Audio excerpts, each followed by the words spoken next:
सोचिए, पैसा एक ऐसी चीज है जिसके पीछे हर कोई भाग रहा है, भिखारी हो या अरबपति। पर ये सिर्फ कागज का टुकड़ा तो है नहीं, ये तो एक नशा है। एक ऐसी जबरदस्त ताकत जिसने हमें जंगलों से उठाकर इन ऊंची ऊंची इमारतों तक पहुंचा दिया। तो सवाल यही उठता है, आखिर इस कागज के टुकड़े में इतनी ताकत आई कहाँ से? चलिए आज इसी सफर पर चलते हैं और पैसे की इस पूरी कहानी को जरा खंगालते हैं। ये बात बिल्कुल सही है कि पैसा सिर्फ कागज नहीं, एक नशा है। और ये दिखाता है कि पैसे की हम सब पर, हमारे दिमाग पर कितनी मजबूत पकड़ है। अच्छा, आज के पैसे को अगर समझना है तो हमें थोड़ा पीछे जाना पड़ेगा। मतलब ये देखना होगा कि लेन-देन की शुरुआत हुई कैसे थी। देखिए, हजारों साल पहले सिस्टम था बार्टर का। मतलब अगर किसी के पास चावल है और उसे चाहिए चीनी, तो उसे कोई ऐसा ढूंढना पड़ता था जिसे चावल चाहिए हो और उसके पास चीनी हो। बहुत झंझट का काम था, है ना? तो इस मुश्किल को दूर करने के लिए आई कमोडिटी मनी, जैसे अनाज या मवेशी। लेकिन इनकी भी अपनी दिक्कत थी, ये चीजें खराब हो जाती थी। फिर एंट्री हुई सोने चांदी के सिक्कों की। अब ये एक बढ़िया उपाय था, लेकिन इन्हें साथ लेकर घूमना एक तो भारी था और दूसरा चोरी का डर हमेशा बना रहता था। और बस इसी मुश्किल ने एक जबरदस्त आइडिया को जन्म दिया। एक ऐसा आइडिया जिसने न सिर्फ भारी सिक्के ढोने की परेशानी खत्म की, बल्कि कागजी पैसे की बुनियाद भी रख दी। तो हुआ ये कि कुछ सुनारों ने लोगों को एक ऑफर दिया। कहा कि आप अपना सोना हमारे पास महफूज रख दो, और बदले में वो एक कागज की रसीद दे देते थे। इस रसीद पर लिखा होता था, मेरे पास आपका इतना सोना है।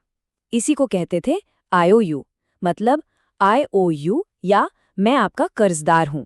और फिर एक बड़ी मजेदार चीज हुई। लोगों को समझ आया कि भाई सोना वापस निकालने की जरूरत ही क्या है। वो लोग सीधे उन रसीदों से ही खरीद फरोख्त करने लगे, क्योंकि सबको भरोसा था कि रसीद हाथ में है तो इसका मतलब सोना तो कहीं रखा ही हुआ है। और यहीं कहानी में आता है एक बड़ा ट्विस्ट। उन सुनारों को एहसास हुआ कि अरे वाह, उनके हाथ में तो बहुत बड़ी ताकत आ गई है, और कहते हैं कि बस यहीं से मॉडर्न बैंकिंग का खेल शुरू हुआ। आइए इसे जरा स्टेप बाय स्टेप समझते हैं। सुनारों ने देखा कि ज्यादातर लोग तो अपना सोना वापस लेने आ ही नहीं रहे। बस ये देखते ही उनके मन में लालच आ गया। उन्हें समझ आ गया कि अब तो उनकी दी हुई रसीद ही पैसा बन गई है। तो फिर क्या था? उन्होंने ऐसी रसीदें भी छापनी शुरू कर दी जिनके बदले में उनके पास कोई सोना था ही नहीं। पता है, इस पूरे सिस्टम को कुछ लोग दुनिया का सबसे बड़ा कानूनी स्कैम भी कहते हैं, जो आज तक चल रहा है। हाँ, ये भी सच है कि कई इकोनॉमिस्ट मानते हैं कि इकोनॉमी को बढ़ाने के लिए ये जरूरी था। बाद में हुआ ये कि सरकारों ने सुनारों के इसी तरीके को अपना लिया और उसे एक लीगल फ्रेमवर्क दे दिया। जानते हैं, वो सोना रखने वाली दुकान ही दुनिया का पहला बैंक बनी, और वो रसीद बन गई दुनिया की पहली करेंसी, यानी हमारा नोट। तो चलिए अब देखते हैं कि सुनारू वाला ये तरीका आज के बैंकिंग सिस्टम में कैसे काम करता है। इसे कहते हैं फ्रैक्शनल रिजर्व बैंकिंग। और ये बिल्कुल वही आइडिया है कि जितना पैसा जमा हुआ है उसका सिर्फ एक छोटा सा हिस्सा, एक फ्रैक्शन, अपने पास रखो और बाकी का लोन पर दे दो। चलिए एक उदाहरण से समझते हैं। मान लीजिए किसी ने बैंक में 1,000 रुपए जमा करवाए। अब नियमों के हिसाब से बैंक को इसका 10% यानी 100 रुपए कैश रिजर्व में रखना होगा, और बाकी बचे 900 रुपए वो किसी और को लोन पर दे देगा। अब यहाँ पे असली जादू होता है, जरा ध्यान से समझिए। जिसने पैसे जमा किए वो अपना बैलेंस देखेगा तो उसे पूरे 1,000 रुपए दिखेंगे, और जिसने लोन लिया है उसके अकाउंट में 900 रुपए आ गए। तो इसका मतलब क्या हुआ? मार्केट में अब 1,900 रुपए की परचेजिंग पावर है, जबकि असल में कैश तो सिर्फ 1,000 रुपए ही जमा हुआ था। बैंक ने हवा में से सिर्फ कंप्यूटर पे कुछ नंबर टाइप करके 900 रुपए बना दिए। और रुकिए, ये खेल यहीं खत्म नहीं होता। जिसने 900 रुपए का लोन लिया वो कहीं तो खर्च करेगा ही, और वो पैसा घूम फिर कर किसी और के बैंक अकाउंट में जमा हो जाएगा।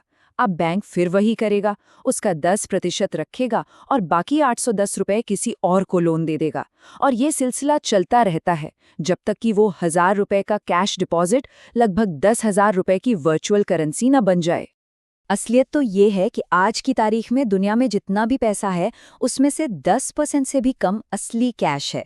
जी हाँ, 90% से ज्यादा तो सिर्फ हमारे मोबाइल या कंप्यूटर की स्क्रीन पर दिखने वाले नंबर हैं, बस वर्चुअल डिजिट्स। तो ये सारी बातें हमें एक बहुत ही ज़रूरी सवाल पर लाकर खड़ा कर देती हैं कि हमारी जेब में जो नोट हैं और जो असली संपत्ति होती है जैसे सोना, उसमें फ़र्क क्या है? अक्सर लोग करेंसी और पैसे को एक ही चीज समझ लेते हैं, लेकिन इसमें एक बड़ा अंतर है। देखिए, करेंसी जो है वो लेन देन का एक जरिया है। इसकी कीमत सिर्फ सरकार के आदेश और हम सबके भरोसे पर टिकी है। कल को सरकार कह दे कि ये नोट नहीं चलेंगे तो वो रातों रात रद्दी का कागज बन जाएंगे। लेकिन पैसा, जैसे कि सोना, उसकी अपनी एक कीमत है, एक इंट्रिंसिक वैल्यू। सरकार कुछ भी कहे, सोने का सिक्का सोना ही रहेगा।